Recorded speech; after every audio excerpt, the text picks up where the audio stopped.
He is risen indeed. An important and common phrase recited to one another on and following Easter in recognition of exactly what Jesus has done. Jesus has risen indeed. But there's a scene in Luke that shows us that the surety and faith that we have that Jesus has risen was not so immediate. Rather, we see it developed in this scene, often referred to as the road or walk to Emmaus, where we find two people who we can assume were at least decently close to Jesus, just chit-chatting about all these things that had happened. And a lot has happened, not just only in the past day with Jesus' resurrection, but in the past week in all of Jesus' ministry, going back to when he first entered the scene with John the Baptist. All these things that had happened. And these two individuals are two people who have witnessed Jesus and believed in Jesus, and more importantly, hitched their wagon to his. Because as people who had been marginalized by the religious chief priests and leaders and were looking for a rebel leader, had complete faith that Jesus was going to be that leader, was going to overthrow this kingdom to supplant himself as the king. And they were all for it. But like the other disciples who also went home after hearing what the woman had told them, they too are just going home. Because to be honest, what are they supposed to do now? Their mission of overthrowing the kingdom, this grand revolution, their new king, all their political and religious ambitions have been thwarted. And so they have to debrief.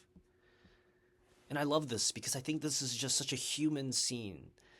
Because what happens when an entire plan of what we think is supposed to happen doesn't? Because their entire plan of what they thought Jesus was doing has just crumbled and their human leader is gone. And they're processing. In their processing, they come across the stranger who asks them, what are they talking about? And so they share through the rest of this road to Emmaus, their entire walk. They're just talking to this stranger about who Jesus is, processing their grief, about this movement that Jesus was building, and about how he was condemned, crucified, and then apparently resurrected.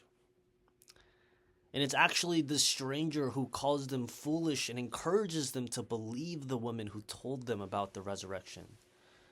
Because it sounds like after all they've told the stranger about Jesus, that it seems to align with everything that the prophets have declared.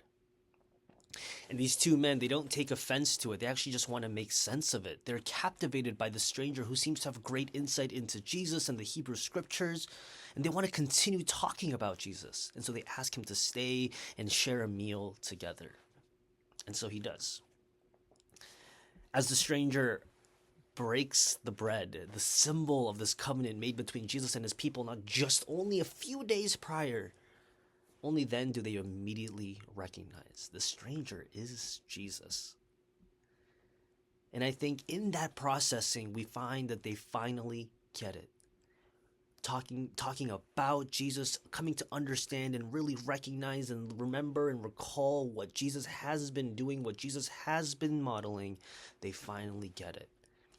Jesus' movement, Jesus' mission to usurp the kingdom, to supplant himself as the king, none of this was going to look like the way that they thought it would. It was understandable and justified to think so, yes, because for a community and peoples who had long wanted some sort of vengeance, that's what they wanted. But that's the opposite of everything that Jesus has taught in his sermons, alluded to in his parables, modeled in his choice of community, and sealed with his death and resurrection, everything that these two men have been witness to. Jesus is teaching the two men here, the kingdom of heaven is the restoration of a world that has been ruptured specifically by those very human kingdoms, those religious hierarchies, pious meritocracies. And so it cannot be repaired through the same tools that have broken it in the first place. Instead, the kingdom of heaven calls for this revolutionary, flipped on its head vision of what it means to do community, of understanding and recognizing who it is to serve, and being able to see how it is that we do restore. And it's this vision that we're able to, and it's with this vision that we're actually able to see and recognize Jesus that much more immediately. It's only through his death and resurrection that his closest followers and we too are also resurrected and have also been awakened anew to be able to recognize Jesus in this new kind of society that Jesus was building in our own daily human lives. Friends, how do you understand the resurrection in your own life? How has this Lenten season resurrected you with a new vision, with a new heart, and maybe a new understanding of the world? Blessings, friends, and have a great rest of your day.